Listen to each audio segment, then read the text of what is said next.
Evening friends, இந்த வீடியோவில் நம்ம நாளைக்கு நிஃப்டி 50 அண்ட் சென்செக்ஸ் அதுக்கான ப்ரீ மார்க்கெட் ரிப்போர்ட் பார்க்கலாம்.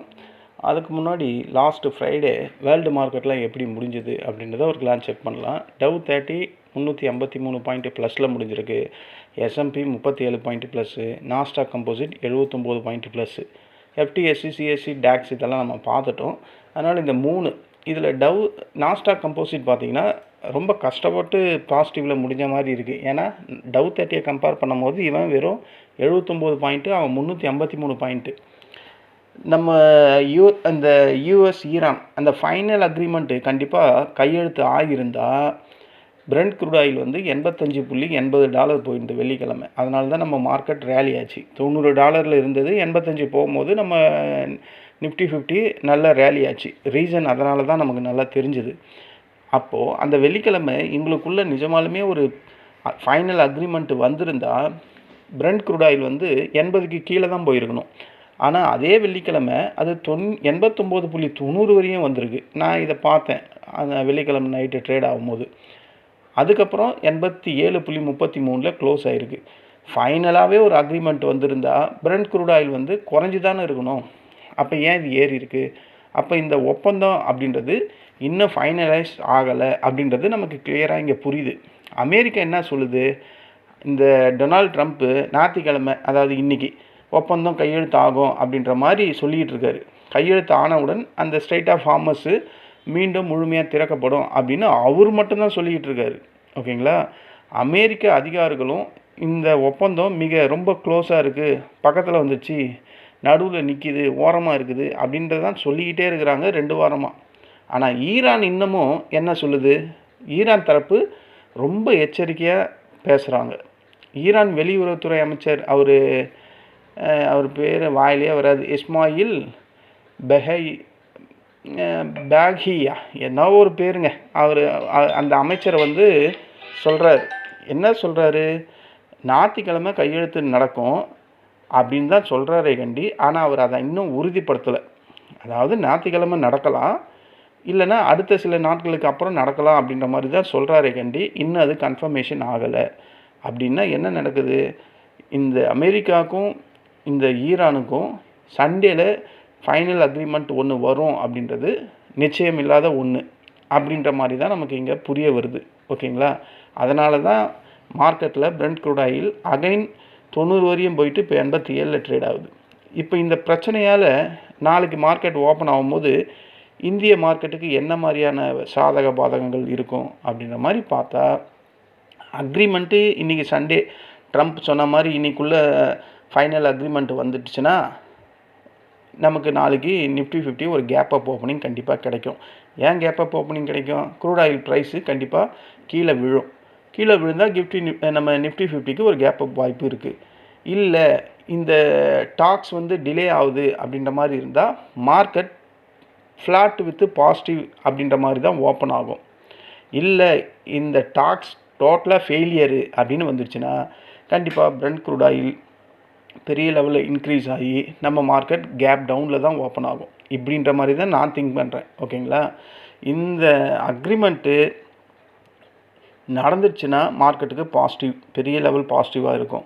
பட் இந்த அக்ரிமெண்ட்டால் வரக்கூடிய பாசிட்டிவிட்டி மார்க்கெட்டில் ஆல்ரெடி ஃபேக்டரின் ஆகிடுச்சு, நடந்து முடிஞ்சிடுச்சு வெள்ளிக்கிழமையே. இல்லை இன்றைக்கி அக்ரிமெண்ட்டு சேங்ஷன் ஆகிடுச்சு, 2 பேரும் ஒத்துக்கிட்டாங்க அப்படின்னு வந்தாலும் பெரிய லெவலில் கேப் அப் வர்றதுக்கும் வாய்ப்பு இல்லை. ஏன்னா 400 பாயிண்ட்டு 461 பாயிண்ட்டு கிட்ட மார்க்கெட் ஏறி முடிஞ்சிடுச்சு. அந்த நியூஸுக்காக தான் ஏறிச்சு. நாளைக்கு இந்த அக்ரிமெண்ட் இன்றைக்கி சண்டேல கையெழுத்து ஆனால் கூட ஒரு பாசிட்டிவிட்டியான கேப் அப் வரும். பெரிய லெவலில் வருமா அப்படின்றது தெரியல. ஓகேங்களா? எது இருந்தாலும் இன்றைக்கி இந்த சண்டேல அவங்க என்ன கையெழுத்து போடுறாங்க அப்படின்றத பார்த்துட்டு அந்த ஃபைனல் அக்ரிமெண்ட் வந்தால் மட்டும்தான் மார்க்கெட் கேப் அப்பில் வர்றதுக்கு வாய்ப்பு இருக்குது. இல்லை அந்த பேச்சுக்கு இடம் இல்லை, இது இன்னும் சில நாள் தள்ளி போகுதுன்னா பிரெண்ட் க்ரூட் ஆயில் கண்டிப்பாக நாளைக்கு ப்ரைஸ் அப்ரிஷியேஷன் ஆக போகுது. நம்ம நிஃப்டி 50 ஒரு கேப் டவுன் ஓப்பனிங் தான் வரப்போகுது அப்படின்ற மாதிரி தான் எனக்கு தோணுது. ஓகேங்களா? அப்போ நாளைக்கு கேப் அப்பா கேப் டவுனா அப்படின்ற கேள்விக்கு இப்போ உங்களுக்கு ஆன்சர் கிடச்சிருக்கும். ஆன்சர் என்னென்னா இந்த அக்ரிமெண்ட் வர்றதை பொறுத்து தான் பிரெண்ட் க்ரூட் ஆயில் ட்ரேடிங்கை காலையில் நமக்கு தெரிஞ்சிடும். ஓகேங்களா, இன்றைக்கி நைட்டே தெரிஞ்சிடும். இந்நேரம் எல்லாம் அவங்க வெள்ளிக்கிழமை சனிக்கிழமை நைட்டில் தூங்கிக்கிட்டு இருப்பாங்க. ஓகேங்களா, அவங்களுக்கு பொழுது விடிஞ்சு சண்டே என்ன ஆச்சு, நம்ம ட்ரம்ப்பு அதை பற்றி பேசி அதுக்கப்புறம் தான் மார்க்கெட்டு ஒரு ஆக்டிவிட்டி வரும். எனக்கு தெரிஞ்சு 100% வந்து மார்க்கெட் வந்து ஒரு ஃப்ளாட் வித் பாசிட்டிவில் தான் ஓப்பன் ஆகும் அப்படின்ற மாதிரி தான் தோணுது. நம்ம எஸ்ஜிஎக்ஸ் நிஃப்டி எவ்வளோ ட்ரேட் ஆகுது அதை பார்த்துருவோமே. வெள்ளிக்கிழமை அது எவ்வளோ க்ளோஸ் ஆகிருக்கு? 23,620 க்ளோஸ் ஆகிருக்கு. நம்ம எவ்வளோ க்ளோஸ் ஆகிருக்கோம்? 23,622 க்ளோஸ் ஆகிருக்கும். ஸோ எக்ஸாக்டாக நம்மளும் எஸ்ஜிஎக்ஸ் நிஃப்டியும் நம்ம நிஃப்டி ஸ்பாட்டும் ஒரே லெவலில் தான் இருக்குது. ஆனால் இவன் ஒரு 80-100 பாயிண்ட்டு ஃப்யூச்சரில் ட்ரேட் ஆகக்கூடிய எஸ்ஜிஎக்ஸ் நிஃப்டி -75ன்னு இருக்குது. ஸோ இப்போ நான் அந்த ரெக்கார்ட் பண்ணுறது மணி 12 ஆகுது. இப்போ வரையும் நம்ம மார்க்கெட் என்னென்னா ஒரு கேப் டவுன் ஓப்பனிங் அப்படின்ற மாதிரி தான் இங்கே ஷோ ஆகுது. பட் இந்த ஃபைனல் அக்ரிமெண்ட் இன்றைக்கி ஒரு வேளை கையெழுத்து ஆயிடுச்சுன்னா இந்த -75ன்றது நாளைக்கு 200 பாயிண்ட்டாக கூட கேப் அப்பாக வரலாம். இல்லை டிலே ஆகுது அப்படின்னாவே இந்த ஃபைனல் அக்ரிமெண்ட் இன்றைக்குள்ளே டிலே ஆகுது அப்படின்னு மறுபடியும் வந்தால் மார்க்கெட் கீழே தான் விழும் அப்படின்ற மாதிரி தான் என்னுடைய கணிப்பு. ஓகேங்களா, அப்படி கீழே விழுந்தால் எது சப்போர்ட்டாக இருக்கும், எது ரெசிஸ்டண்ட்டாக இருக்கும் அப்படின்ற மாதிரி நம்ம பார்க்கலாம். ஓகேங்களா, இது தாங்க டிசைட் பண்ண போகுது. இந்த ஃபைனல் அக்ரிமெண்ட்டும் க்ரூட் ஆயில் ப்ரைஸும் தான் நாளைக்கு நம்ம மார்க்கெட் என்ன ஏது அப்படின்றத டிசைட் பண்ணக்கூடிய காரணி. நம்ம இந்தியா விக்ஸ் பார்த்தா 14.72, இன்னமும் இது அதிகமாக தான் இருக்குது. ஸோ வொலாட்டிலிட்டி கண்டிப்பாக இருக்கும். ஓகேங்களா, அது இல்லாமல் இவ்வளோ பெரிய ஏற்றங்கள் நம்ம மார்க்கெட்டில் வந்து அது ப்ராஃபிட் புக்கிங் நடக்கலைன்னா அதுதான் ரொம்ப அதிசயம், ரொம்ப ஆச்சரியமாக இருக்கும். திங்கக்கிழமையும் மார்க்கெட் மேலே போகும் அப்படின்றத நினச்சாவே எனக்கு அந்த மாதிரி நினப்பு வரமாட்டுது. ஏன்னா பாருங்கள், ஒவ்வொன்றுத்தையும் பேங்க் நிஃப்டி 1638 பாயிண்ட், இதை ப்ராஃபிட் புக் பண்ணாமையாக இருப்பாங்க. சென்செக்ஸு 1695, இதை ப்ராஃபிட் புக் பண்ணாமையாக இருப்பாங்க ட்ரேடர்ஸ். எஃப்ஐஎஸ் எடுத்துங்க, எஃப்ஐஎஸ் வெள்ளிக்கிழமை செல் தாங்க பண்ணி வச்சுருக்கான். அவனை மீறி மார்க்கெட் ஏறி போயிருக்கு. அவன் சும்மாவாக இருப்பான் கம்மிங் மண்டே நாளைக்கு. ஸோ அப்போது கண்டிப்பாக ஏதோ ஒரு விஷயம் இருக்கும். எனக்கு தெரிஞ்சு ப்ராஃபிட் புக்கிங் வர்றதுக்கு வாய்ப்புகள் இருக்குது அப்படின்ற மாதிரி தான் தோணுது. நம்ம ஆஸ் யூஷுவல் நம்ம பார்த்துருவோம். ஒரு கேப் அப் ஓப்பனிங் கிடைக்குது, flat with gap up opening அப்படின்னா இது நிஃப்டி 50 ரியல் க்ளோசிங் 23,631, வெயிட்டட் ஆவரேஜில் 23,622ன்னு இருக்குது.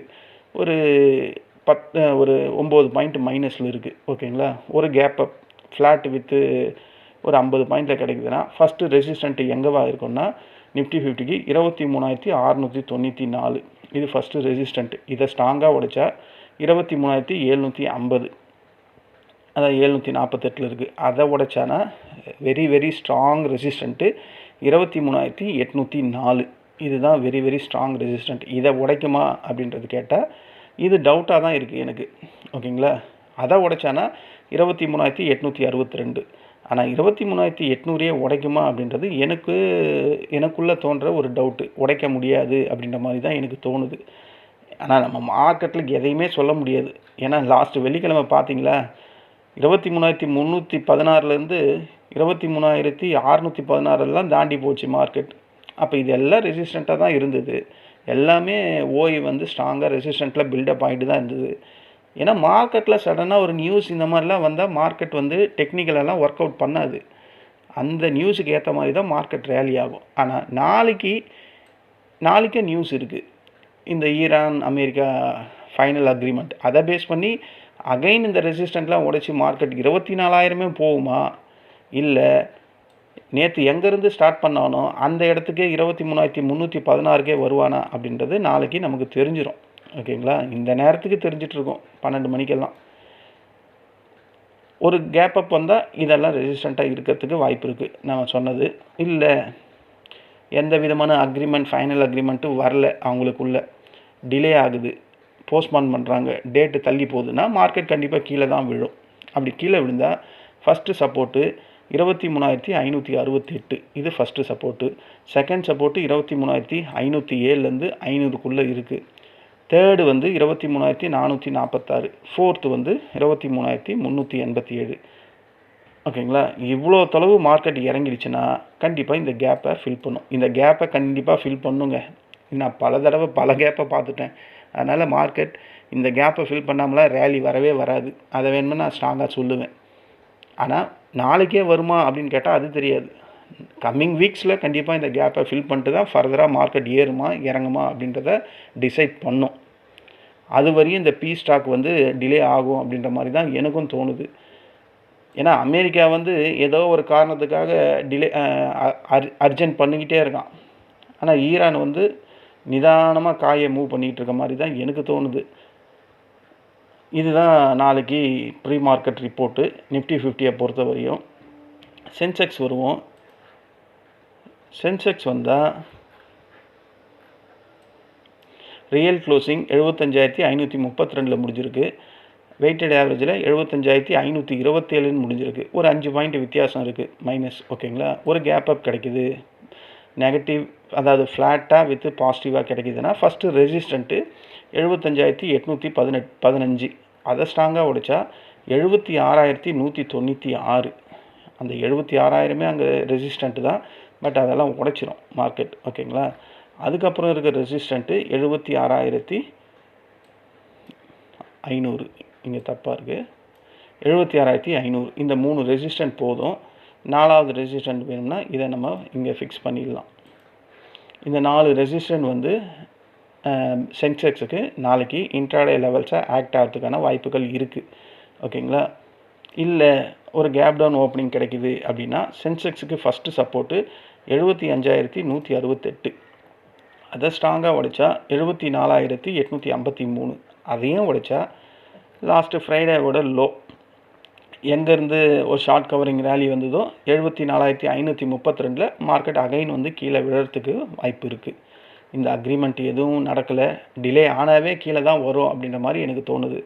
அதுக்கு கீழெல்லாம் வந்ததுன்னா மார்க்கெட் கண்டிப்பாக இந்த கேப்பை ஃபில் பண்ணும். ஓகேங்களா, இந்த கேப் இப்போதைக்கு இதை எடுத்துருவோம். இந்த கேப் இருக்குது,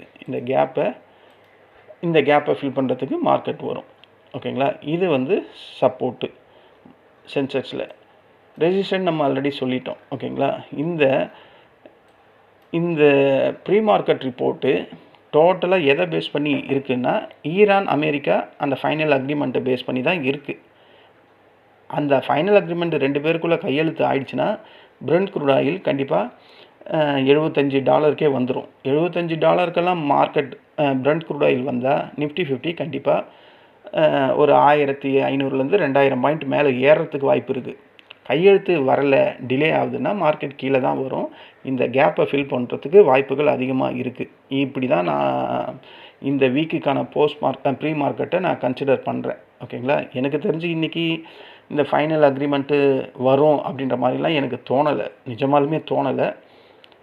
பார்ப்போம் என்ன நடக்குது அப்படின்றத. இதுதான் ஃப்ரெண்ட்ஸ் நாளைக்கான ப்ரீ மார்க்கெட் ரிப்போர்ட்டு. இங்கே ஒரு டிஸ்க்ளைமர், இங்கே நான் கோடிட்டு காட்டியிருக்க இந்த ரெட் லைன், இந்த ப்ளூ லைன், இந்த க்ரீன் லைன்லாம் ஒரு ட்ரேடிங் ரெக்கமெண்டேஷன் லைன்ஸ்லாம் கிடையாது. இதை நம்பி எந்த ட்ரேடும் பண்ணாதீங்க. அது இல்லாமல் மார்க்கெட்டில் நியூஸஸ் இருக்குது. நியூஸஸை பேஸ் பண்ணி எந்த ஒரு டெக்னிக்கலாகவோ இல்லை ஃபண்டமெண்டலாகவோ இந்த மாதிரி லைன்ஸை போட்டு எப்படி பண்ணாலும் அது ஃபெயிலியர் ஆகிறதுக்கு தான் வாய்ப்புகள் அதிகம். ஏன்னா நியூஸஸ் இருக்கும்போது எதுவுமே ஒர்க் அவுட் ஆகாது. மார்க்கெட் ஜஸ்ட் அந்த நியூஸஸ்க்கு மட்டும்தான் ட்ரேட் ஆகும். ஸோ அந்த நேரத்தில் இந்த ரெசிஸ்டண்ட்டை வருது நம்ம எடுப்போம் அப்படின்ற மாதிரி பிளைண்டாலாம் ட்ரேட் பண்ணாதீங்க. ட்ரேட் பண்ணிங்கன்னா பெரிய லெவல் லாஸஸ் வர்றதுக்கு வாய்ப்பு இருக்குது ஃப்ரெண்ட்ஸ். அதை நான் முன்னாடியே உங்களுக்கு ஒரு டிஸ்க்ளைமராக சொல்கிறேன். கண்டிப்பாக புரிஞ்சு அதுக்கேற்ற மாதிரி ட்ரேட் பண்ணுங்கள். இதுதான் நாளைக்கான ப்ரீ மார்க்கெட் ரிப்போர்ட். நம்ம நாளைக்கு இன்ட்ராடே டைமில் சந்திக்கலாம். நன்றி, வணக்கம்.